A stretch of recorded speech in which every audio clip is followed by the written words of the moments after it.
நாட்டு நலப்பணி திட்ட 3ஆம் நாள் நிகழ்விற்கு தலைமையேற்றிருக்கும் என் பள்ளியின் தலைமை ஆசிரியருக்கும் அவர்களுக்கும் 2000 ஆண்டு முற்பட்ட வரலாற்று கொண்ட தமிழுக்கும் நடுவரையா அவர்களுக்கும் நாட்டு நலப்பணி திட்ட அலுவலர் அவர்களுக்கும் மற்றும் உதவி திட்ட அலுவலர் அவர்களுக்கும் என் முதற்கண் வணக்கத்தை தெரிவித்துக் கொள்கிறேன்.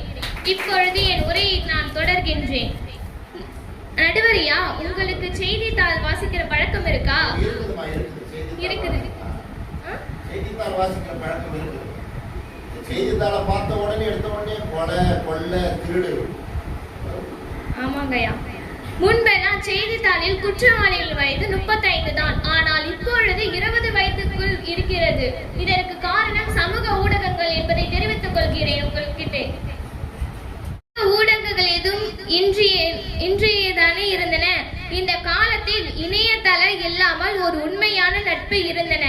அருமையா சொல்லியிருக்காங்க. பாரியும் கபிலரும் நண்பர். அப்படி உண்மையான நட்புக்கு பாரி இறந்து விடுகிறார். இறந்த பிறகு பாரிக்கு 2 மகள்கள். அவதான் அங்கவை சங்கம். கபிலன் தன்னுடைய நண்பருடைய குழந்தைகளாச்சு தன்னுடைய பெண் பிள்ளைகள் போன்று வளர்த்து திருமணம் செய்து கொடுக்கிறார். இந்த காலத்தில் அது போல உண்டா? ஒரு நண்பர் செத்துட்டா அவங்க குழந்தைய கூட்டு வந்து நான் எல்லாத்தையும் செய்வாங்க. ஆனா அந்த எடுத்துக்காட்டுகளை ஏன் இன்றைக்கு இருக்கின்ற சமூகம் பின்பற்றவில்லை என்பதா அந்த குழந்தையோட கேள்வி. அருமையான. ஆனால் இப்பொழுது Facebook, Instagram என ஆள் தெரியாத நட்புகளை வைத்துக் கொள்கிறார்கள். இதனால பின்னாடி பல பிரச்சனைகள் வருது ஐயா. இதுதானே உண்மை? உண்மையான உண்மை. அன்னைக்கு செல்வி என்ற பாப்பா ஒரு போன் பண்ணுது. சித்தப்பா, நீ வாட்ஸ்அப்ல இருக்கிறியா? இல்ல இல்ல இல்ல, நான் தாம்பரத்துல இருக்கிறேன் அப்படின்றாரு. வாட்ஸ்அப்ல. இதுவும் ஒரு சமூக ஊடகம் தான். தற்கொலை செய்வது எப்படி என்று கூகுள் போய் சர்ச் பண்றாங்க.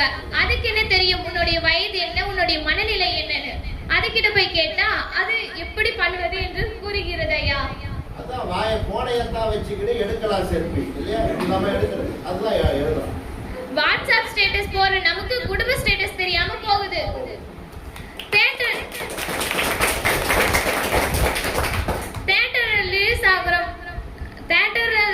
ரிலீஸ் ஆகும் முன்பே இன்டர்நெட்ல வெளியாகிது. இதனால் நமக்கு காத்திருக்கிற பொறுமை கூட இல்ல.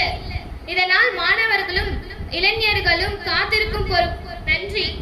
எனக்கு வாய்ப்பளித்த அனைவருக்கும் மிக்க நன்றி. செய்தியை சொல்லி இருக்கிறாங்க. மீண்டும் அவருக்கு ஒரு நல்ல பலத்த கனவு.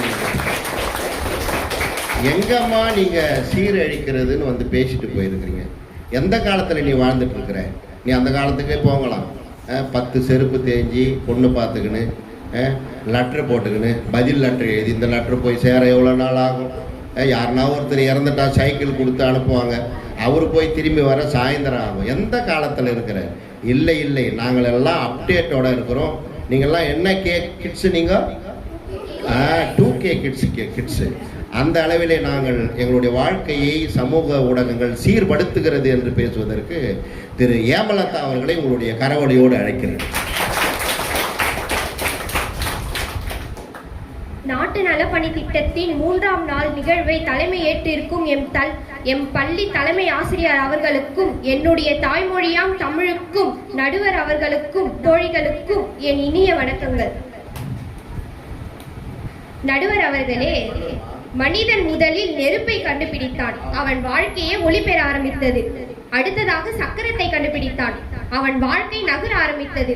அடுத்ததாக மின்சாரத்தை கண்டுபிடித்தான். அவன் வாழ்க்கையை பங்கேற்கராக ஆரம்பித்தது. அடுத்ததாக கணிப்பொறியை கண்டுபிடித்தான். அவன் வாழ்க்கை, அவன் உலகமே அவன் கையில் வந்துவிட்டது. அந்த காலத்துல பொங்கல் வாழ்த்து எழுதுவோம். ஒரு கார்டு வாங்கி வந்து, அது உங்களுக்குலாம் தெரியாது, இங்க இருக்கிற ஆசிரியர் பெருமக்களுக்கு தெரியும் இல்லை? ஒரு பொங்கல் வாழ்த்து அட்டை வாங்கி வந்து எழுதி அதை அனுப்புவோம். அது போய் சேர்ந்துட்டு அவங்க பதில் அனுப்புனா மகிழ்ச்சியா இருக்கும். அப்படி இல்லையே, நல்ல கலர் கலராக உடனே மெசேஜ் டைப் பண்ணி நம்முடைய முகம் நமக்கே ஆச்சரியமா இருக்கு. இந்த பிள்ளைங்க எப்படிலாம் எழுதுறாங்க, எந்த காலத்தில் வாழ்த்துறதுக்கு அருமையாக சொல்றாங்க. உலகமே நம்ம கையளவு வந்து விட்டது. சொல்லுங்க நடுவர் அவர்களே, நான் உங்களை ஒரு கேள்வி கேட்கிறேன். சிங்கத்தின் பிடரியிலிருந்து ஒரு மருந்து தயாரிக்கிறாங்கள் அல்லவா? அந்த மருந்து எந்த வலிக்கு உதவுகிறது? மூட்டு வலிக்கு உதவுகிறது. காண்டாமிருகத்தின் கொம்பு ஆண்மை வளர உதவுகிறது. ஆமையுடைய ஓடு மான் கொம்பினுடையது, அது பயன்படுகிறது. கரப்பான் பூச்சி தலை இல்லாமல் எத்தனை நாட்கள் வாழும்? தலை இல்லாம ஒரு வார காலம் இருக்கும். கரெக்டா சொல்லுங்க, 7 நாள் வாழும். இந்த செய்திகளை நான் ஊடகம் மூலமா தெரிஞ்சுக்கிட்டேன். இதுல இருந்தே தெரியுது இல்ல, ஊடகம் நமக்கு நல்லதுதான் செய்யுது.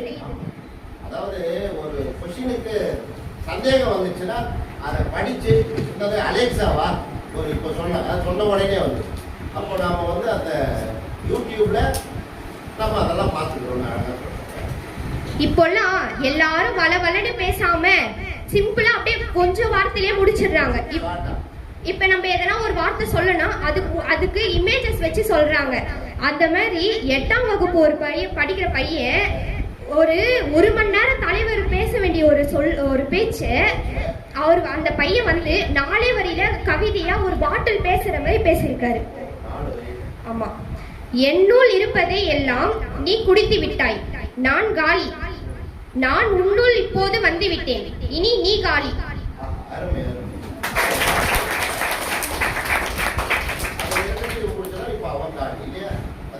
அமைதியா தான் இருக்கு, அதை பிடிச்சவங்க தான் ஆடணும். புத்தகம் அமைதியா தான் இருக்குது, அதை படிச்சவங்க தான் ஆடணும். பிணம் அமைதியா தான் இருக்குது, அதை தூக்கி போறவங்க தான் ஆடணும். இல்ல ஏண்டா மொத்தமா குடிச்சிட்டியடா, வச்சு குடிச்சிருக்கலாமா? இல்ல அது மேல் மூடி எங்கேயோ தொலைஞ்சிடுச்சு, அதனால நான் மொத்தமா நல்ல செய்தி. நடுவர் அவர்களே, அப்துல் கலாம் முதலில் குடியரசுத் தலைவராக பதவியேற்க வரும்போது ஒருத்தர் ஓடி வந்து அவருடைய ஷூவை கழட்டினாரு. அதுக்கு அப்துல் கலாம் கேட்கிறாரு, நீங்க எதுக்கு என்னுடைய ஷூவை கழட்டுறீங்கன்ட்டு. அதுக்கு அவர் சொல்றாரு, இதுதான் என்னுடைய வேலை, இந்த வேலைக்கு தான் நான் சம்பளம் வாங்குறேன் அப்படின்னு சொல்லிட்டு அவர் சொல்றாரு. அதுக்கு அவரு, நீங்க முதல்ல எழுந்துருங்க, இனிமேல் நீங்க இந்த வேலையை செய்யக்கூடாது அப்படின்னு சொல்றாரு. அதுக்கு அவர் சொல்றாரு, எனக்கு 4 குழந்தைங்க இருக்காங்க, எனக்கு இந்த வேலையும் இல்லைன்னா அப்புறம் என் குடும்பம் தெருவுக்கு தான் வரணும் அப்படின்னு சொல்றாரு. அதுக்கு அப்துல் கலாம் சொல்றாரு, உங்களுக்கு நான் இந்த வேலை தான் இல்லைன்னு சொன்னேன், நீங்க தோட்டத்துல போய் வேலை செய்யுங்க அப்படின்னு சொல்றாரு. அப்புறம் அவருடைய பணி நேரம் முடிஞ்சு 5 வருடத்துக்கு அப்புறம் அவர் வெளியே வரும்போது அந்த தோட்டக்காரரை கூப்பிட்டு, அவருடைய சொத்தே 2 சூக்கேஸ் தான், அந்த சூக்கேஸ் எடுத்துட்டு வராரு வெளியே. அந்த தோட்டக்காரரை கூப்பிட்டு, இந்த சூக்கேஸ் 2த்து மேலேயும் தண்ணி தெளிங்க அப்படின்னு சொல்றாரு. இவர் என்ன இப்படி சொல்றாரு, இப்படி சூக்கேஸ் மேல தண்ணி தெளிச்சா உள்ள இருக்கிற ஃபைல்லாம் நினைச்சிருமே, நம்ம எப்படி தெளிக்கிறது மனசுல நினைச்சுக்கினே தண்ணி தெளிச்சுட்டு அவர்கிட்ட கேட்கிறாரு, ஐயா நீங்க வந்து சூக்கேஸ்ல தண்ணி தெளிக்க சொன்னீங்க, நானும் தெளிச்சிட்டேன், இப்ப அந்த சூக்கேஸ் உள்ள இருக்கிற ஃபைல்லாம் நினைச்சிடுமே, எதுக்கு நீங்க தண்ணி தெளிக்க சொன்னீங்க அப்படின்னு சொல்லிட்டு கேட்கிறாரு. அதுக்கு அப்துல் கலாம் சொல்றாரு, நான் பணி நிறைவேஞ்சு போகும்போது இந்த ஆபீஸ்ல இருந்து ஒரு தூசு கூட எடுத்துட்டு போல அப்படின்னு சொல்றாரு. பணி முடிந்து செல்லும் போது இந்த அரசாங்கத்தினுடைய தூசை கூட நான் சுமந்து செல்லக்கூடாது. அப்போ அவ்வளவு நேர்மையாக இருந்திருக்கிறார் என்று சொன்னால் அற்புதமான செய்தி. இந்த செய்தியை கூட நான் இதுல இருந்து தான் தெரிஞ்சுக்கிட்டேன், ஊடகத்து மூலமா தான் தெரிஞ்சுக்கிட்டேன். ஒரு கட்டுரை எழுதணும்னா இப்ப டீச்சர் நாளைக்கு தமிழ் கட்டுரை, காம்படிட்டிவ், ஒரு கணித மன்றம், இலக்கிய மன்றம், ஒரு தலைப்பு கொடுத்துட்டா நம்ம எதில் போய் சர்ச் பண்ணணும்? உடனே தட்ட உடனே டைப் பண்ண உடனே மொத்தம் வருது இல்லை? அப்படி நாங்கள் வேகமாக இருந்து கொண்டிருக்கிறோம் அப்படின்னு சொல்றாங்க. நடுவர் அவர்களே, ஒருத்த வந்து விலங்குகள்லாம் பார்க்கலான்னு சொல்லிட்டு ஜூக்கு போறான். அப்ப வந்து அவனுக்கு வந்து ஒரு புலியை ரொம்ப பிடிச்சு போய் ரொம்ப நேரமா பார்த்துட்டே இருக்கான். அந்த புலி டக்குன்னு அவனை அடிச்சிருச்சு. இது எல்லாத்தையும் பார்த்து இந்த நரி, புலி நீ எதுக்கு அவர் அடிச்ச, யாருமே உன்னை திரும்பி பார்க்க மாட்டாங்க, அவர் ஒருத்தர் தான் திரும்பி போட்டாரு, எதுக்கு அவர் அடிச்ச அப்படின்னு சொல்லிட்டு அந்த நரி வந்து அந்த புலி கிட்ட கேக்குது. அதுக்கு அந்த புலி சொல்லுது, என்ன நீ அவர் சும்மா என்னை பார்த்துட்டு போனாலும் பரவாயில்ல, போகும்போது இந்த பூனை இவ்வளவு பெருசா அழகா இருக்கு அப்படின்னு சொல்லிட்டு போயிட்டாரு. அதனாலதான் நான் சொல்றேன் நடுவரே, நம்ம பாக்குற விதமும் பழக்கிற விதமும் தான் நம்ம எப்படின்னு சொல்லிட்டு இது பண்ணுது. அந்த மாதிரிதான் ஊடகமும், நம்ம நல்லபடியா பார்த்தா அதுவும் நல்லது, நம்ம தீய வகையில பார்த்தா அதுவும் தீயது அப்படின்னு சொல்லிட்டு வாய்ப்பு அளித்தது. நன்றி, வணக்கம்.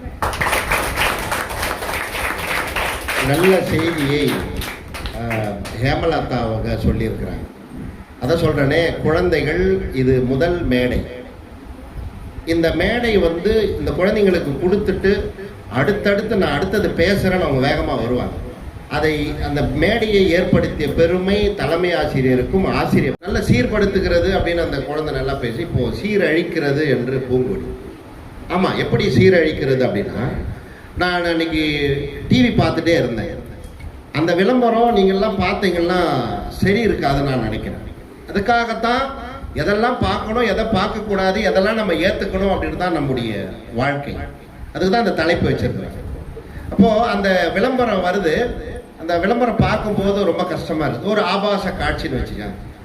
நான் என்ன நினைக்கிறேன், இந்த குழந்தைங்க பார்க்கக்கூடாதுன்னு அவன் மைண்டை எப்படின்னா டைவர்ட் பண்ணணுன்ட்டு அந்த குட்டி பையன் பார்த்துனே நான் உட்காந்துருக்கேன், சேர் மேலே கால் போடுறேன்.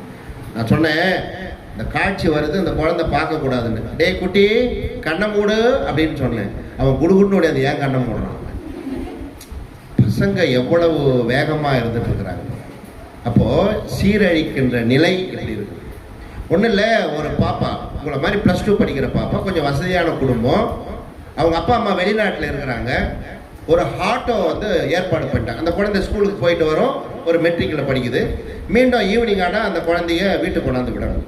ஒரு ஆட்டோக்கார், அவருக்கு மாத சம்பளம் கொடுத்துட்டாங்க. அந்த பாப்பா யாராண்ட படிக்குது அப்படின்னு சொன்னால் அவங்க ஆயா மட்டும் இருக்கிறாங்க, கேர் பண்ணிக்கிட்டு சாப்பாடெலாம் கொடுக்குறாங்க. ஆட்டோக்கார் காலையில் கொண்டு போய் விட்டுவார், ஈவினிங் கரெக்டாக அந்த டயத்துக்கு போய் வெயிட் பண்ணுவார். அந்த பாப்பா ஒரு பட்டன் ஃபோன் ஒன்று வச்சுருக்கோம், அது ஈவினிங் டயத்தில் எடுக்கும். அது பர்மிஷன் நாங்கள் கொடுத்துருக்குறாங்க. அது எடுத்த உடனே டிரைவர் வந்துட்டாரா என்னன்னு தெரிஞ்சு ஆட்டோ வந்துச்சான்ட்டு ஆன் பண்ண பார்த்து அவர் கால் பண்ணுவார். நடந்த உண்மை. ஆட்டோ நின்றுட்டு இருக்குது, அந்த பாப்பா பெல் அடிச்சுட்டாங்க, வரப்போகுது.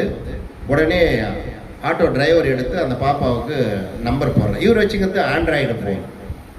உடனே ஆட்டோவில் தெரிஞ்ச பையன் ஒருத்தன் பின்னாடி உட்காந்துருக்கிறான், சும்மா டைம் பாஸ் உட்காந்துருக்கிறான். அவர் இப்போ களம் பார்த்து இறங்கி போயிடும். இவர் அந்த பொண்ணுக்கு நம்பர் போடுறாரு. அந்த நம்பரை அப்படியே டிஸ்பிளேல பார்த்த உடனே அந்த பையன் பின்னாடி உட்காந்துருந்தவன் அந்த நம்பரை நோட் பண்ணிக்கலாம். நோட் பண்ணிட்டு இறங்கி போயிட்டான்.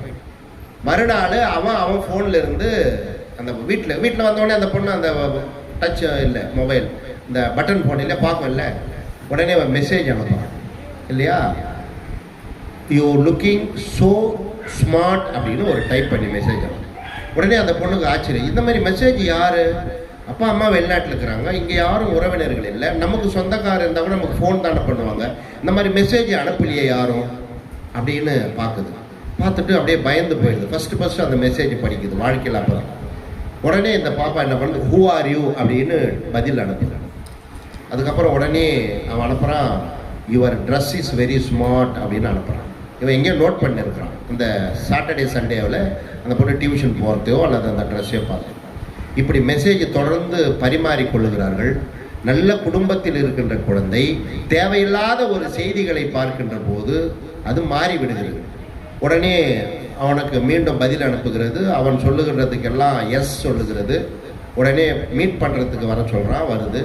அவன் சொல்கிறான், அவங்க அப்பா அம்மா வெளிநாட்டில் இருக்கிறாங்க, நீ உங்கள் வீட்டில் இருக்கக்கூடிய பணம் நகையெல்லாம் எடுத்துகிட்டு வந்துடு, நம்ம போயிடலாம் அப்படின்னா. அதுபோலவே அந்த பெண் செய்கிறது. அவங்க பாட்டி தெரியல, இதெல்லாம் தெரியாது அவங்க பாட்டி. ஆனால் அதுபோலவே அந்த பணத்தெல்லாம் எடுத்துகிட்டு வெளியே வந்துடுது, போயிடலாம். நிறைய அந்த நகை பணம்லாம் செலவு பண்ணிவிட்டு மீண்டும் அந்த பெண்ணோடு அவன் தவறாக பழகிவிட்டு மீண்டும் கொண்டாந்து விட்டுறேன், இல்லைன்னா ஒன்று வெளியே சொன்னால் கொலை பண்ணிடுவேன்.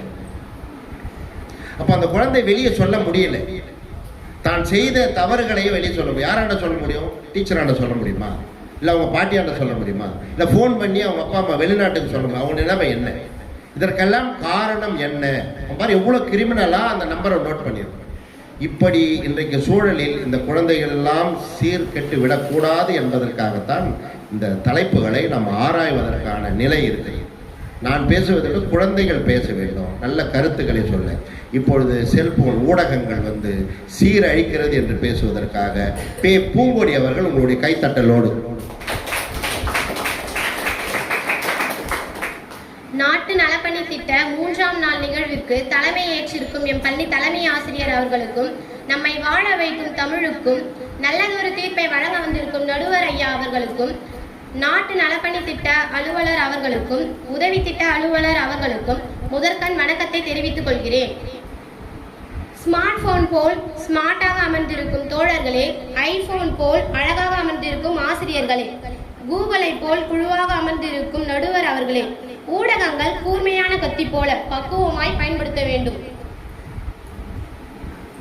நடுவர் ஐயா, உங்களுக்கு வாட்ஸ்அப்பில் ஸ்டேட்டஸ் போடும் பழக்கம் உள்ளதா? ஃபோன் வந்தால் அட்டன் பண்ணுவாங்க, பாட்டு கேட்பேன், பட்டிமன்றம் பார்ப்பேன், ஸ்டேட்டஸ் வாட்ஸ்அப் இன்ஸ்டாகிராம் இதெல்லாம் போகணும்னு தெரியாது. நீங்கள் நல்லவர் ஐயா. ஆனால் இப்பொழுது இருக்கும் மாணவர்கள் நீ என்ன நல்லவர்னு சொல்லிட்டேன். எங்க வீட்டுக்கார அம்மா பட்டிமன்றத்துக்கு போனான்னு கிளம்பி வந்தாங்க. உங்களுக்கு ஒன்றும் தெரியாத உன்னை யார் கூப்பிட்டதுன்னு கேட்டாங்க. ஆமா எச்எம் தமிழம்மா கணிதம்மாலாம் கூப்பிட்டாங்கம்மா, ஆனா அவங்களுக்கும் ஒன்றும் தெரியாது அப்படின்றாங்க. அப்ப எனக்கு தான் ஒன்றும் தெரியாதுன்னு சொல்ற உரிமை உனக்கு உண்டு. ஆனா எச்எம் தமிழ் முனைவர் அம்மா கணித ஆசிரியர்லாம் ஒன்றும் தெரியாத உன்னை கூப்பிட்டாங்க இல்லையா, அவங்களுக்கு ஒன்றும் தெரியாது. ஸ்டேட்டஸ்ன்ற பேர்ல ஆத்திரம், நான் உங்களுக்கு பேசுறேன், ஸ்டேட்டஸ்ன்ற பேர்ல ஆத்திரம், கோபம், காதல் உணர்வுகளை யாருக்கு தெரிய வேண்டும் என்று அனுப்புகிறீர்கள்? ஆன்லைன் டெலிவரி மூலம் மாட்டு சாணம் வரட்டி 100 ரூபாய் விற்கிறாங்க. அப்ப நடைபாதை வியாபாரிகளின் வாழ்க்கை என்ன ஆகுது? செங்கல் கொடுக்குற மாதிரி. அப்போ நம்ம ஆர்டர் பண்ணி வாங்கும்போது நம்ம எல்லாம் ஏமாந்துறோம் இல்ல, அழகா சொல்றது. அது பார்த்து வாங்கணும், பிரிக்க கூடாதுன்றான். உடனே ரிசீவ் பண்ணிக்கா வந்து கேஷ் கொடுத்துட்டு அதுக்கப்புறம் பிரி. எவ்வளவு பேர் ஏமாந்துடும். அந்த ஸ்மார்ட் போன்ல நிறைய பேர் ஏமாந்துறாங்க. நம்மை நம்பி கடை விரித்தவர்கள் என்ன ஆவது? ஆன்லைன் டிரான்ஸ்பர் மூலம் பணத்தை இழந்து தவிக்கிறார்கள். அவர்களின் உணர்வு தற்கொலை எண்ணத்தை உருவாக்குகிறது. பாரதி அழகாக பாடிய பாடலில் காலை எழுந்தவுடன் படிப்பு, பின்பு கனிவு கொடுக்கும் நல்ல பாட்டு, மாலை முழுவதும் விளையாட்டு என்று வழக்கப்படுத்திக் கொள்ளு பாப்பா என்று தான் கூறினார்களே தவிர எந்த கருவியையும் கூறவில்லையே. கருவி சொல்லணும், படிக்க சொன்னாங்க, விளையாட இருக்கணும், இயற்கையா இருக்கணும்னு சொல்லி. டிவி சீரியல்ல மெட்டி ஒலி என்று ஒரு நாடகம் இருந்தது. அந்த மெட்டி ஒலி நாடகம் முடிந்தாதான் எங்க வீட்டுல தட்டு ஒலி கேட்கும்.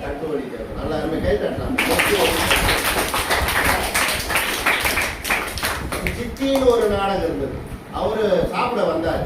அம்மா என்னடா சாப்பாடு போட, அம்மா சித்தியை பார்த்துட்டு இருக்குதுமான்னு சொல்லிடுறாங்க. இங்க மாதிரி இதே மாதிரி போனா நான் ஒரு சித்தியை பார்க்க வேண்டியது இல்லையா? அது மாதிரி மெட்டி ஒலி தட்டு ஒலி. இதனால டைமுக்கு சாப்பிடுறது இல்ல. அப்போ தொலைக்காட்சி என்ற சமூக ஊடகம் சீரழிக்கிறது தானே. நடுவர் ஐயா, எங்க தெருவுல ஆன்லைன் கேமால் ஒரு சிறுவன் தன் கை விரலை போன் இல்லாமலே தள்ளி தள்ளி விளையாடும் ஒரு நோய். இதனால் மாணவர்கள் இளைஞர்கள் சீரழிகிறார்கள். அதாவது இப்ப இருக்கிற பெண்களுக்கு நெத்தியில பொட்டு இருக்குதோ இல்லையா, செல்லுல நெட் இருக்கணும் இல்லையா, அப்படி சொல்ல. பொய்யான தகவல்கள் மன அழுத்தத்தை ஏற்படுத்துகிறது. ட்விட்டர்ல 9 மில்லியன் கணக்குகளில் அச்சுறுத்தும் போலி கணக்குகள் நிறைய காணப்படுகின்றன. இதனால் சமூக ஊடகம் சீரழிகின்றன தானே நடுவர் ஐயா. கதை சொல்லும் பெரியவர்கள் அனாதை இல்லத்திலும் முதியோர் இல்லத்திலும் உட்கார வைத்துவிட்டு கைபேசியை காட்டி குழந்தைகளுக்கு உணவு ஊட்டி கதை காட்டி வளர்க்கிறோம். இதனால் குழந்தைகள் சிறு வயதிலேயே மூளை வளர்ச்சி போன்ற நோயால் பாதிக்கப்படுகிறார்கள். இதுவும் சமூக ஊடகங்களால் தானே நடுவர் ஐயா.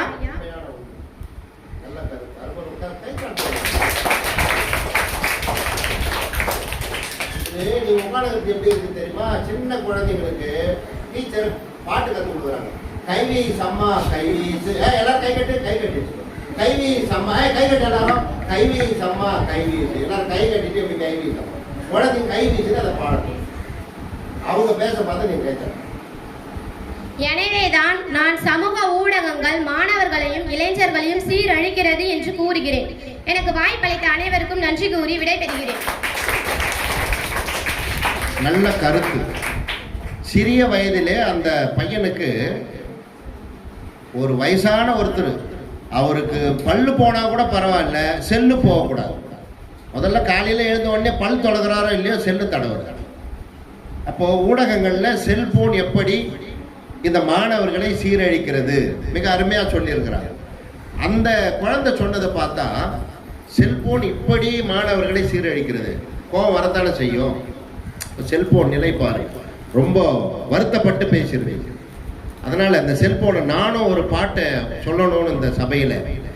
செல்போனை பார்த்தீங்களா, படிக்கின்ற பையங்கையில் படிக்கத்தான் சொன்னா படத்தை தான் பார்த்து பாழாகி போகுதுங்க பசங்க, பாழாகி போகுதுங்க. பெருசு முதல் சிறுசு வரை செல்முகத்தில் முழிக்குதுங்க, வாட்ஸ்அப்ப பாக்குதுங்க, அதில் யூடியூபும் ஓப்பன் பண்ணி டிக்டாக்கை பார்த்து லைக் பண்ணி அனுப்பி ஃபெயிலாதான் போகுதுங்க, பரீட்சையில் ஃபெயிலாதான் போகுதுங்க. செல்போனை பார்த்தீங்களா படிக்கின்ற பையங்கையில், படிக்கத்தான் சொன்னா படத்தைத்தான் பார்த்து பாழாகி போகுதுங்க, பசங்க பாழாகி போகுதுங்க. லேப்டாப்பை வாங்கி படிக்கத்தான் சொன்னா படிக்கத்தான் இல்ல, படம் தானே பார்த்து ஆபாச படங்கள் அதிலே தான் இருக்கு, அதை பார்த்து பசங்க பாழாகி போது. டவுன்லோடு பண்ணி காசெல்லாம் கரியாக்குது, அப்ப காசெல்லாம் கரியாக்குது. கேமுதாடுதுங்க, உடனே செல்ஃபியை எடுக்குதுங்க. பேஸ்புக்கை பார்த்து ப்ளூடூத் இணைப்பில் வாழ்க்கையை தொலைக்குதுங்க, அவங்க வாழ்க்கையை தொலைக்குதுங்க. செல்போனை பார்த்தீங்களா படிக்கின்ற பையங்கையில், படிக்கத்தான் சொன்னா படத்தைத்தான் பார்த்து பாழாகி போகுதுங்க, பசங்க பாழாகி போகுதுங்க. ஆனா நீங்க இல்லை, நீங்கெல்லாம் நல்ல பசங்க. இப்படி இருக்கிறது. செல்போன் வாங்கி கொடுக்கலன்றதுக்காக தற்கொலை பண்ணிக்கிற பையன்லாம் இருக்கிறான் சாப்பிடாம. இதுக்காகவே பெற்றோர்கள் பயந்து செல்போனை வாங்கி கொடுக்குறாங்க. ஒரு நேரத்தில் கொரோனா காலங்களில் ஒரு ஆன்லைன் கேம், ஒரு ஆன்லைனுடைய பாடங்கள் நடத்தணும் அப்படின்றதுக்காக சொன்னான். அதையே அவன் பயன்படுத்தி கொண்டு இப்போ நிறைய பேர் மொபைல் இடத்துல வந்து சுவிட்ச் ஆஃப் பண்ணி ஒன்று வர இடத்துல ஸ்கூல் பக்கத்து கடையில் கொடுத்துட்டு வந்துடுறான் ஃப்ரெண்டாண்ட. இல்லைன்னா சுவிட்ச் ஆஃப் பண்ணி என் கிளாஸில் பார்த்தீங்கன்னா ஒருத்தன் செடியில் மச்சு வச்சுட்டு வந்துட்டான். நான் பார்த்துட்டு எடுத்துட்டேன். பேரண்ட்ஸ் வந்தால் தான், பேரண்ட்ஸு சொல்ல முடியல. சார் நான் அவனை எடுத்துன்னு போவே சொல்ல சார், அவன் எப்படி தெரியாத எடுத்துகிட்டு வந்தான். அப்படி கேட்டாக்கா சாப்பிட மாட்டான். அந்த நேரத்தில் அவங்க ஒரு முடிவு எடுக்கிறாங்க, நமக்கு பையன் முக்கியமா இல்லை அவனை திட்டுறதா, அந்த நிலையில் இருக்கிறாங்க. உங்களெல்லாம் திட்டவே முடியல எங்களால். இப்படி அழகாக செல்லினுடைய அந்த அழிவுகளை மிக சிறப்பாக சொல்லி அமர்ந்திருக்கிறார்கள்.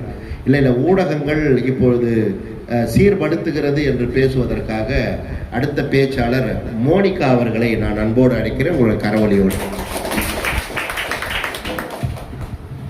நாட்டு நலப்பணி திட்டம் 3ஆம் நாள் நிகழ்விற்கு தலைமையேற்றிருக்கும் எம் பள்ளி தலைமை ஆசிரியர் அவர்களுக்கும், என்னை தாளாட்டி வளர்த்த அன்னை மொழி தமிழுக்கும், நடுவர் அவர்களுக்கும், நாட்டு பணி திட்ட அலுவலர் அவர்களுக்கும், உதவி திட்ட அலுவலர்களுக்கும், என்னுடன் சமூக சேவை செய்ய வந்திருக்கும் என் தோழிகளுக்கும் மதிய வணக்கத்தை தெரிவித்துக் கொள்கிறேன்.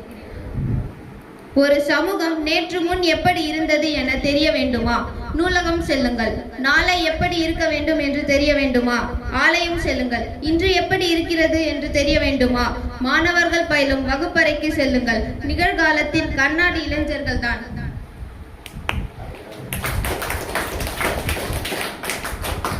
அறிவியல் கண்டுபிடிப்பு என்றாலே ஏதேனும் ஒரு குறை நிச்சயமாக இருக்கும். ஆனால் இங்கு கருவியால் குறை இல்லை, அந்த கருவியால் பயன்படுத்துபவனிடம்தான் குறை. அவர்களை ஊடகங்கள் நிச்சயம் சீர்படுத்தாது என்று கூறுகிறேன். நடுவர் அவர்களே, நான் ஒரு திருக்குறள் சொல்லட்டுமா? கண்ணுடையர் என்பவர் கற்றோர், முகத்திரண்டு புண்ணுடையோர் கல்லாதவர். இது எங்க காலத்துக்கு ஏத்த மாதிரி சொல்லட்டுமா நடுவர் அவர்களே?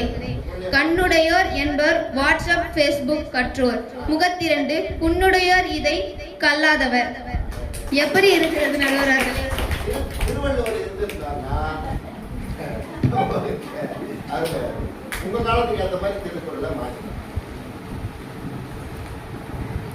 உள்ளத்தை உறுதியாக வைத்துக் கொண்டால் ஊடகங்கள் மாணவர்களை சீர்படுத்தாது என்பது மறக்க முடியாத உண்மை நடுவர்களே. ஜப்பானின் வேலை நேரத்தில் செல்போன் பயன்படுத்தக்கூடாது என்று கட்டாயம் உண்டு. இது போன்ற கட்டுப்பாடுகளுடன் ஊடகங்களை பயன்படுத்த வேண்டும் என்பது அவை நன்மை செய்கிறது அல்லவா நடுவர் அவர்களே?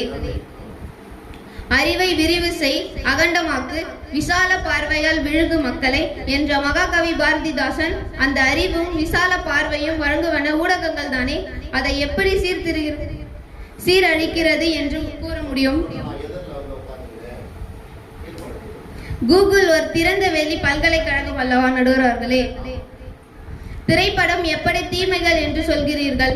ஏழாம் அறிவு என்ற ஒரு திரைப்படத்தில் போதி தர்மர் என்ற கதாபாத்திரத்தில் மிகப்பெரிய சித்த மருத்துவர் என்று தெரிந்தது திரைப்படத்தில் தானே.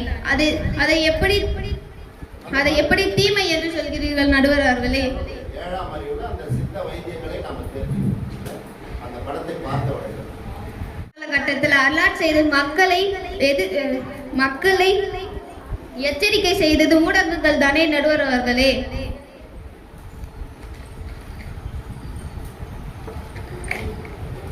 நடுவர் அவர்களே, நாங்கள் தினமும் நாட்டு நலப்பணி திட்ட முகாமில் முடித்துவிட்டு நாங்கள் வீட்டுக்கு சென்றோம் என்று எங்கள் ஆசிரியருக்கு எப்படி தெரிவிப்பது? வாட்ஸ்அப் மூலம் தானே தெரிவிக்கிறோம். நாங்கள் வீட்டுக்கு ஃபோன் பண்ணுமான்னு சொல்றேன். அப்பதான் அவங்க அப்பாடக்கு நிம்மதியா இருக்கு. எல்லாம் கேர்ள்ஸ் அனுப்புறாங்க. ரொம்ப ஈஸியா இருக்கு. நாங்க இல்லைன்னா என்ன பண்ணுவோம்? கை தட்டுவோம். நாளைக்கு தமிழம்மா அந்த கோட்டையில கொஸ்டின் பேப்பரை சாய்ஸ் பண்ணாத எழுதிடுவாங்க. ஒரு கொஸ்டினுக்கு தெரியல, உடனே டைப் பண்ணினா உடனே வரும். எனவே சமூக ஊடகங்கள் மாணவர்களை சீர்படுத்துகிறது என்று சொல்லி நன்றி கூறி விடைபெறுகிறேன். நன்றி, வணக்கம். உட்காருங்க. நிறைய கருத்து இருக்குது. நீங்க நல்லாவே பேசுனீங்க. இந்த மேடை உங்களுக்கானது. தலைமை ஆசிரியரும் ஆசிரியர் பெருமக்களும் பயிற்சி அளித்திருக்கிறார். இப்போ நான் முன்கூட்டி வந்து நீ இது மாதிரி தான் பேசணும் அப்படிலாம் கிடையாது. எனக்குலாம் ஒன்றுமே தெரியும். இப்போ மட்டும் எனக்கு என்ன தெரியுது? ஏதோ ஒரு என்னுடைய அனுபவத்தின் காரணமாக இங்கே ஒரு நடுவர் அப்படின்னு சொல்லியிருக்கிறேன். நடுவராக இருப்பதற்கு உங்களுடைய தலைமை ஆசிரியரே 10 ஆண்டுகளுக்கு பட்டிமன்றம் பேசியவர் தமிழ் சங்கத்தில். இல்லை, மிக அற்புதமாக பேசக்கூடியவர். உங்களுக்கு தெரியாது? ஆமாம், கைத்தட்ட. காரணம் அவங்க என்ன விஷயம்னா, நிறைய பேசிட்டோம்னா வாய்ப்பு வரும், அப்புறம் நம்மளை வெளியெல்லாம் கூட்டின்னு போவாங்க. அதுக்கு யோசிக்கக்கூடிய சூழல் இல்லையா? இன்னைக்கு பெண் பேச்சாளர்கள் உங்கள் பள்ளியிலே இருக்கின்ற கவிஞர்கள்லாம் இருக்கிறாங்க, முனைவர் இருக்கிறாங்க. இன்னைக்கு உங்கள் பள்ளியில் படித்தவர்கள்லாம் இன்னைக்கு உயர் அதிகாரிகளாக இருக்கிறாங்க என்று சொன்னால் அது நாம் எடுத்துக்கொள்கிற விதம். அந்த குழந்தை அருமையாக சொல்லுது, எதையுமே நாம் நேர்மறையாக எடுத்துக்கொள்ள வேண்டும். இப்போ ஒரு ரோஜா பூ இருக்குது இல்லையா? அந்த ரோஜா பூ உடனே என்ன பண்ணுவாங்க? அந்த உங்களை மாதிரி பிள்ளைகள்லாம் ஒரு அன்பா கொடுக்கணும் யாருக்குன்னா, பாய் ஃப்ரெண்டு கேர்ள் ஃப்ரெண்டுக்குன்னு. இதே ரோஜா பூவை ஒருத்தன் பேட்டி கண்டான். ரோஜா பூவே, நீ ஒரு பெண்ணினுடைய தலையில் அழகாக இருக்க விரும்புகிறாயா என்று ஒருத்த கேள்வி கேட்டான். அதுக்கு ரோஜா பூ சொன்னது, இல்லை இல்லை, அப்படி இருக்க நான் விரும்பவில்லை. முதல் கேள்வி. இரண்டாவது கேள்வி, ஒரு காதலன் காதலிக்கு கொடுக்கக்கூடிய ஒரு அழகான பூவாக இருக்க விரும்புகிறீரா? அதற்கும் நான் இல்லை என்று சொல்லிவிட்டேன். இது போன்ற இந்த மேடையிலே அலங்கார பொருளாக இருக்க நீ ஆசைப்படுகிறாயா அப்படின்னு கேட்டான். அதற்கும் அந்த ரோஜா பூ இல்லை இல்லை என்று சொல்லிவிட்டேன். சரி, இறைவனுக்கு அளிக்கக்கூடிய அந்த பூஜை பொருளாக இருக்க நீ ஆசைப்படுகிறாயா என்று கேள்வி கேட்டான். அதற்கும் அது இல்லை என்று சொல்லிவிட்டது. ஏன்னா நாமெல்லாம் ரோஜா பூ எப்படின்னு நினச்சிருக்கோம். எந்த மாதம் 14th வரும், எந்த மாதம் 14th வரும் அப்படின்லாம் நினச்சிருப்பாங்க. அந்த ரோஜா பூ சொல்லுகிறது. பிறகு இதெல்லாம் இல்லை என்று சொல்லிவிட்டாயே, நீ என்னவாக இருக்க ஆசைப்படுகிறாய் என்று சொல்லி. அதற்கு அந்த ரோஜா பூ சொன்னது, இந்த நாட்டிற்காக, நாட்டு மக்களுக்காக காவல் காக்கின்ற இராணுவ வீரர்கள் எதிரி நாட்டு காவல் காத்து அவன் சுடுகின்ற போது வீர மரணம் அடைந்து அவன் சவப்பெட்டியிலே கொண்டு வந்து சொந்த ஊருக்கு வருகின்ற போது அவன் சவப்பெட்டி மீது தூவப்படுகின்ற பூவாக இருக்க நான் ஆசைப்படுகிறேன். இல்லை, இப்படி இருக்கும். பாசிட்டிவா எடுத்துக்கணும். ஒரு முனிவர் தென்னை மரத்தடியில் உட்காந்துருந்தார். நிறைய பாயிண்ட் இதுக்கப்புறம் தான் இருக்குது. ஏன்னா முதல்ல சில கருத்துக்கள்லாம் நமக்கு வர பின்னாடி தான் வரும். தென்னை மரத்தடியில் ஒரு முனிவர் உட்காந்துருந்தார். குரங்கு மேலே என்ன பண்ணிச்சு, ஒரு தேங்காயை பறித்து அந்த முனிவர் மேலே போட்டுடுச்சு, மண்டை மேலே. எப்படி வலிக்கும் யோசித்து பாருங்க. ஆனால் அந்த முனிவர் நினச்சிருந்தா அந்த குரங்கை சாபம் விட்டுருக்கலாம். இப்போ நாம் நினைக்கிறோம், சார் அவர் அனுமானாச்சா சார் அப்படின்னு. இப்போ அப்படி நினைக்கக்கூடாது. ஆனால் அந்த முனிவர் அந்த வலியை தாங்கி கொண்டு அந்த தேங்காய் எடுத்து உரிச்சார். தேங்காய் எடுத்து உரித்து இந்த நாரெல்லாம் ஒரு பக்கம் வச்சார். அதை உடைச்சி அதில் இருக்கிற தண்ணியை குடிச்சிட்டார். தாகம் தீர்ந்துருச்சா? அந்த தேங்காய்க்கு உள்ளே இருக்கிற அந்த பருப்பை எடுத்து சாப்பிட்டார். பசி தீர்ந்துருச்சா?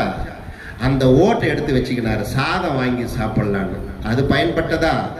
அதன் பிறகு அந்த நாரையெல்லாம் உரித்து கயிறாக திரித்து அவர் பயன்படுத்துகின்ற அந்த ஆடை மூட்டை கட்டினார், கயிறா திரிச்சு. இல்லை, அப்போ நாம் அதை எப்படி நினைக்க வேண்டும்?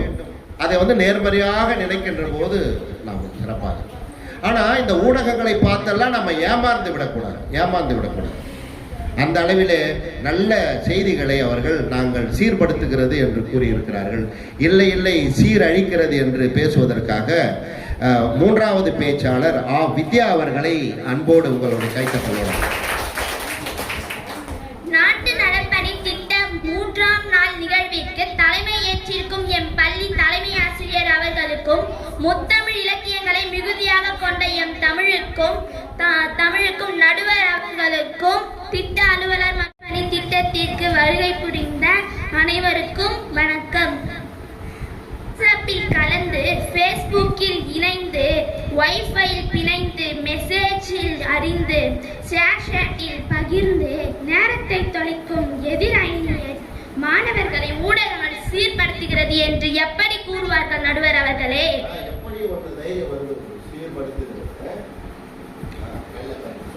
ஊடகங்களில் கவனச்சிதறல் உண்டாக்குவதால் தான் பள்ளி கல்லூரிகளில் அவற்றை தடை விதித்திருக்கிறார்கள். இந்த தடைக்கு காரணம் மாணவர்களை சீரழிப்பதுதானே. சைபர் கிரைம்னா என்ன தெரியுமா நடுவர் அவர்களே?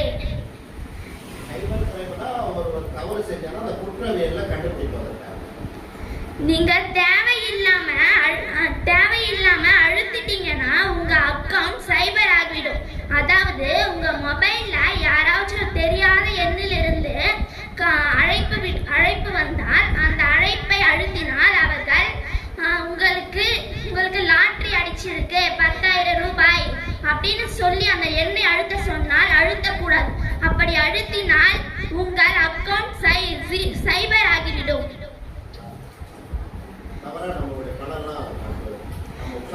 பேங்க்ல இருந்து போன் பண்ணுவாங்க, மேடம் நீங்க யாரு, என்ன வேலை செய்யறீங்க, உங்க ஏடிஎம் கார்டு நம்பர் சொல்லுங்க, ஆதார் கார்டு நம்பர் சொல்லிடக்கூடாது. அதான் ஜாக்கிரதையா சொல்லுங்க, கவனமா சிறப்பு. கூகுள்னாலே 5 வயது குழந்தை கேட்டாலும் சொல்லும், 80 வயது உடையவர் கேட்டாலும் சொல்லும். அதற்கு கேட்பவரினுடைய வயதோ உணர்வோ மனநிலையோ தெரியாது. சுனிதா வில்லியம்ஸ் தெரியுமா நடுவர் அவர்களே?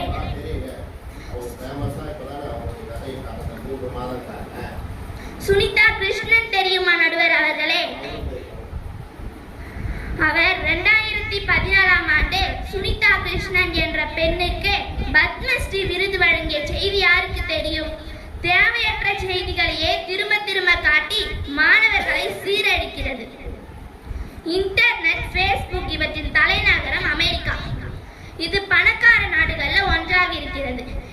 இன்டர்நெட், ஃபேஸ்புக் இது அதிகமா பயன்படுத்தக்கூடிய இந்திய நாடு ஏழை நாடாகத்தானே இன்னும் இருக்கிறது நடுவர் அவர்களே. நீங்க +2 முடிச்சிட்டு ஒரு பிஇக்கு ஏதாவது நீட் எழுதிட்டு எம்பிபிஎஸ் கவுன்சிலிங் போறீங்க, மொபைல் நம்பர் கொடுக்குறீங்க, உங்க இமெயில் ஐடி கொடுக்குறீங்க, உங்க கவுன்சிலிங் போடுவாங்க.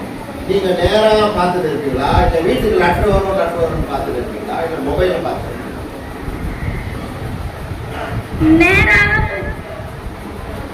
மொபைல்லே பார்ப்போம். ஏன்னா சீரழிக்குதுன்னு சொல்றாங்க, ஒரு கேள்வி குறுக்க கேட்கலாம், அது சொல்லலாம் ஒன்றும் இல்லை. ஏன்னா இவங்க இந்த காலத்தை பத்தி பேசிட்டு இருக்காங்க. உடனே உங்களுக்கு இன்னைக்கு 28, 30ஆம் தேதி உங்களுக்கு 10 மணி கவுன்சிலிங் அப்படின்னு ஒரு மெசேஜ் வந்த உடனே நம்ம எல்லாம் ஃபைல் எடுத்துருக்கோம்.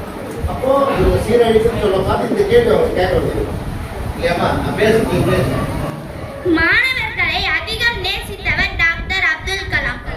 பிரம்மபுத்திரா நதி வீணாக கடலில் கலப்பது போல இந்திய இளைஞர்களின் நலனும் வீணாகி கொண்டிருக்கிறது என்கிறார் டாக்டர் அப்துல் கலாம்.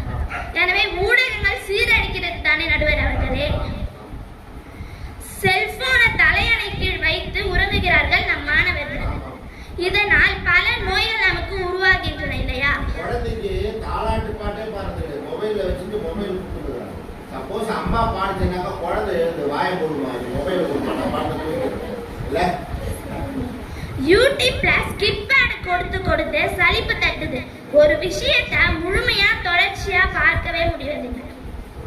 ஐயா, நீங்க கூட்டு குடும்பமா ஏழை தனி குடும்பமா? சரிங்க ஐயா. இனி குடும்பம் என்று நீங்க கூட்டு குடும்பம் சொல்றீங்க, ஆனா அப்பெல்லாம் கூட்டு குடும்பம் தனி குடும்பம் சொல்லுவாங்க. இப்ப குடும்பம்னாலே குடும்பம் என்று மட்டும் பொதுவாக சொல்வதில்லை. ஃபேஸ்புக் குடும்பமா, வாட்ஸ்அப் குடும்பமா அப்படின்னு கேட்டாங்க.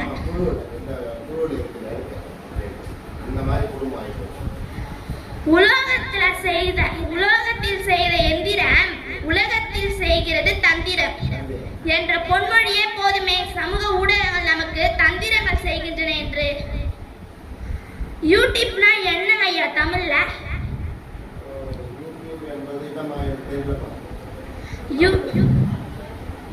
சொல்லுங்க.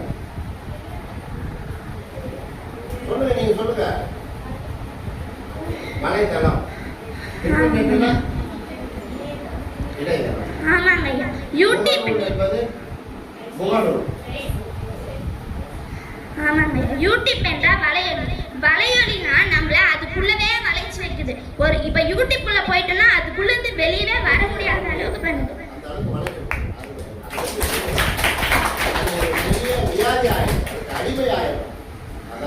மெசேஜர்னா என்னன்னு தெரியுமாங்க ஐயா? ஆமாங்க ஐயா. மெசேஜர்னா பத்தியம். அது நம்மள அதை பத்தியே சுத்த வைக்குது. வாட்ஸ்அப்ல நம்ம மெசேஜ் பண்றோம்னா அதை நம்ம பண்ணினே இருக்கோம். மெசேஜ்னா நம்ம தேவையில்லாத மெசேஜ் எல்லாம் பண்ணினே இருக்கோம்.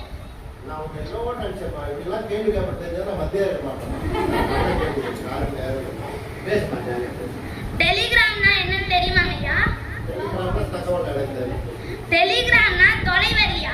தொலைவரி அது ஒண்ணு தொலைவரி இல்லைங்க, அது ஒரு தொல்லை வரிங்க ஐயா. ஸ்கைப்னா என்னன்னு தெரியுமாங்க ஐயா? ஸ்கைப்னா அது காயலை. அது நம்மள காய வைக்குதுங்க ஐயா.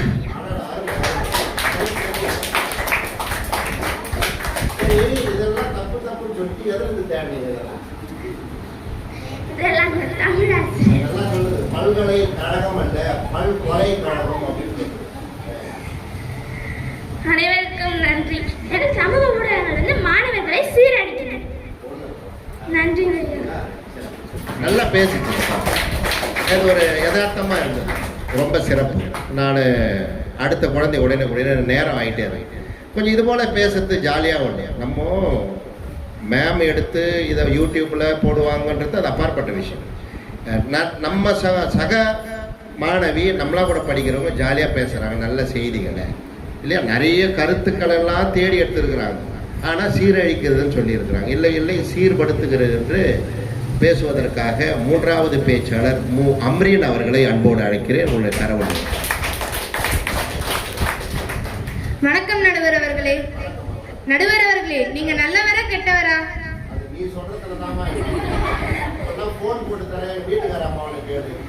நடுவர் அவர்களே, வாட்ஸ்அப், ஃபேஸ்புக், ட்விட்டர், இன்ஸ்டாகிராம் இதெல்லாம் நல்ல விஷயத்துக்கு தானே பயன்படுத்துறாங்க. தெரியாத மொழியை நம்ம ஆசிரியர்களிடம் கேட்டு தெரிஞ்சுக்கிறோம். ஆனா நம்ம கூகுள்ல யூடியூப்லயும் ஒரு மொழியால நடுவர்களே பல மொழிகளை தெரிஞ்சுக்கொள்ளலாம்.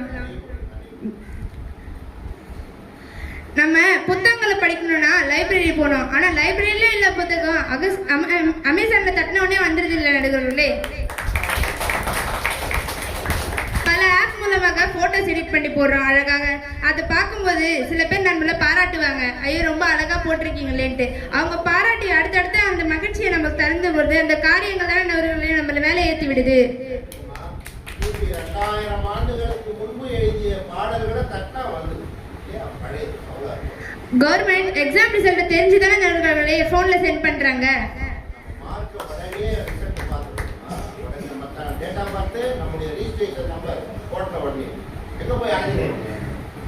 Online money transfer, UPI transaction, அதாவது EB bill, current EB bill, shopping mall, shopping mall, super market, இதெல்லாம் நம்ம காலேஜ் ஃபீஸ் இதெல்லாம் நம்ம ஃபோனில் தானே ஆளுங்களே. வங்கியில் நேரத்தை குறைக்குது. ஹோட்டல் ஜவுளி கடைக்கு இப்போ பாத்ரூம் மட்டும்தான் வராது, நடுவர்களே, ஒரு பெண் இரவு நேரத்தில் தன் தந்தையிடம் ஆந்தவே பா நான் வந்து கொண்டே இருக்கிறேன் என்று சொல்லிவிட்டு வருவதால் அந்த பெண்ணின் தந்தை நிம்மதி அடைகிறார். தந்தை உணர்வு அந்த தந்தைக்கு தான் தெரியும் கைபேசி வரும் என்று. இந்த ட்ரெயின் ஆம்பூர்ல வருது அப்படின்னு அப்படியே உடனே இன்னும் அரை மணி நேரத்துல அந்த ட்ரெயின் வந்து எவ்வளோ மகிழ்ச்சியாக உட்காந்து. கொரோனா காலத்தில் மக்கள் நிலை அறிய ஆன்லைன் ஷாப்பிங் தானே உதவியது நடுவர்களே. உலகம் ஜெட்டு வேகத்தில் போனால் நாம் நெட்டு வேகத்தில் போனால் தான் சாதிக்க முடியும். யூடியூப் சமையல் கற்றுக் கொடுக்கும் இது ஒரு தொழில் வளர்ச்சி தானே நடுவர் அவர்களே. ஆன்லைன் ஷாப்பிங் கடலை உருண்டையில் முதல் காஞ்சிப்பட்டு வரை வாங்கலாம். நேரம் மிச்சமாகிறது நடுவர் அவர்களே. காவலன் சாசாப்பை நாம் பெண்கள் இரவு நேரத்தில் பயன்படுத்துகிறது. தைரியமும் துணிச்சலும் நம்ம இரவு நேரத்தை தனியாக செல்ல போக முடியும். வீடியோ கால் அன்பை வளர்க்கிறது தானே நடுவர் அவர்களே. வீடியோ காலில் பேசும்போது நம் அன்பை தானே வளர்க்கிறோம். போலீஸ் கிடைக்குதா இன்னும் மெசேஜ் டைப் பண்ண உடனே அடுத்த பேசி கொடுத்துட்டே அதோட திறண்டாகும். ஒரு 5 நிமிஷம் பேசிட்டே அதை உடனே போலீஸ் அதுக்கு நல்லா பயன்படுதுன்னு சொல்லியிருக்காங்க. நிறைய செய்தி. வானிலை அறிவிப்பு மூலம் விவசாயம் வளர்ச்சி அடைகிறதான நடுவர்களே. ஒரு சின்ன பழமொழி சொல்லட்டுமா? ஆடியில் காத்தடிக்கும் புரட்டாசியில் வெயில் புரட்டி போடும். எனவே சமூக ஊடகங்கள் மாணவர்களுக்கு நன்மையை தான் தருகிறது என்று நான் இந்த செய்தியை முடித்துக் கொள்கிறேன். நன்றி, வணக்கம். நிறைவு பேச்சாளர். ஏன்னா நேரம் ஆகிட்டே இருக்குது, நிறைய பேசலாம். ஒரு பட்டிமன்றம் என்பது குறைந்தது 3 மணி நேரம் நம்ம நடத்தணும். அப்பதான் தெளிவாக இருக்கும். எல்லா செய்திகளையும் சொல்லுவாங்க. அதன் கூட நிறைவு பேச்சாளர் சீரழிக்கிறது என்று பேசுவதற்கு சுதேசினி அவர்களை நான் அன்போடு அழைக்கிறேன். நல்லதொரு தீர்ப்பை வழங்க வந்திருக்கும் நடுவர் அவர்களுக்கும் அவையோர் அனைவருக்கும் என் சிரம் தாழ்ந்த வணக்கத்தை தெரிவித்துக் கொண்டு என் வாதத்தை தொடங்குகின்றேன். இன்றைய ஊடகங்கள் மாணவர்களை சீரழிக்கிறது என்பது உலகம் அறிந்த உண்மைதானே நடுவர் அவர்களே. இன்று எத்தனை மாணவர்கள் தங்கள் சமூக வலைதளத்தை பெற்றோர்கள் மற்றும் உறவினர்களோடு இணைந்து பார்க்கிறார்கள். குறைந்தபட்சம் தங்கள் கைபேசியின் செக்யூரிட்டி லாக்கையாவது பெற்றோரிடமோ தம்பியிடமோ தங்கையிடமோ காட்டுவார்களா?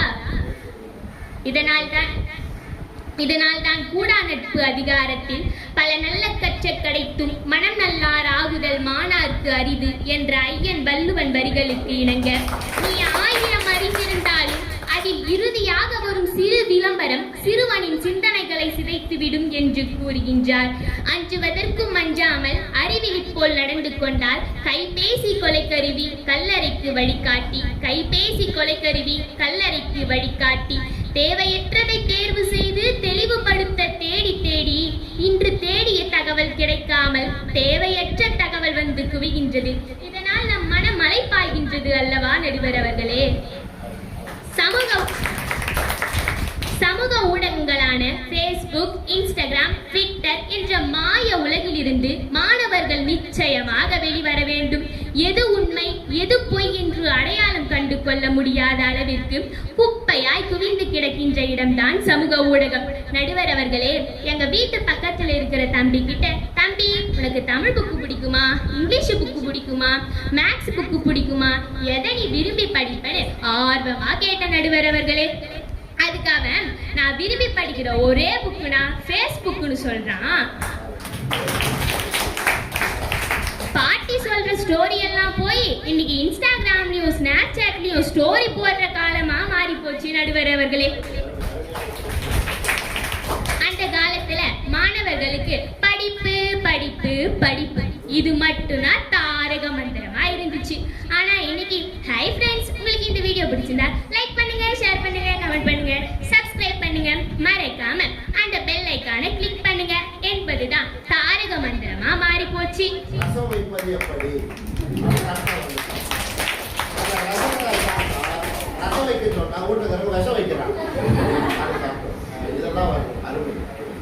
உலகை சுருக்கி கைக்குள் காட்டும் அறிவியலின் அற்புத படைப்பே சமூக ஊடகம். ஆனால் இன்றைய இளைஞர்கள் அந்த அற்புத ஊடகத்தை அழிவை நோக்கியே பயன்படுத்தி கொண்டிருக்கிறார்கள். சமூக ஊடகங்களை மாணவர்கள் பயன்படுத்துவதால அவர்கள் படிக்கும் நேரம் மிக மிக குறைந்து விட்டது. நடுவர் அவர்களே, எங்க வகுப்புல ஒரு மாணவிக்கு உடம்பு சரியில்லைன்னு 1 வாரமா பள்ளிக்கு வரல. அவ 1 வாரம் கழிச்சு பள்ளிக்கு வந்தா. அவகிட்ட அவ ஃப்ரெண்டு போயிட்டு நோட்ஸ் போட்டியான்னு கேட்க, அவளோ போட்டுட்டேன்னு சொன்னா. நான் கூட அப்பப்பா என்ன ஒரு சின்சியாரிட்டி, உடம்பு சரியில்லாத போது கூட நோட்ஸ் எடுத்து படிக்கிறாளேன்னு நினைச்சு அவகிட்ட போய் உடம்பு சரியானதோ படிக்கலாம்னு கேட்டேன். அதுக்கு அவ சொல்றா, சே நானாவது நோட்ஸ் எடுக்கிறதாவது படிக்கிறதாவது, நான் இன்ஸ்டாகிராம்ல நோட்ஸ் போட்டதை சொன்னேன்னு சொல்றா. அதனால்தான் நடுவர் அவர்களே, இன்றைய சமூக ஊடகங்கள் மாணவர்களை சீரழிக்கிறது என்று கூறிக்கொண்டிருக்கிறேன். இன்றைய மாணவர்கள் நாளைய பாரதத்தின் தூண்கள். அந்த தூண்களில் விரிசலை ஏற்படுத்தி கொண்டிருக்கும் சமூக ஊடகங்களால் மாணவர்களுக்கு மனநல பாதிப்போடு பல உடல்நல குறைபாடுகளும் ஏற்படுகின்றது. வலைக்குள் சிக்கிய சிலந்தியால் வலைதளத்தில் சிக்கிக் கொண்டு சீரழிகின்ற மாணவர்கள் சீரழிகிறார்கள் என்றால் சமூக ஊடகங்கள் மாணவர்களை சீரழிக்கிறது என்று தானே கூற முடியும். எனவேதான் சமூக ஊடகங்கள், சமூக வலைதளங்கள், சமூக செயலிகள் மாணவர்களை சீரழிக்கிறது என்று ஆணித்தரமாக கூறி என் உரையை நிறைவு செய்கின்றேன். நன்றி, வணக்கம்.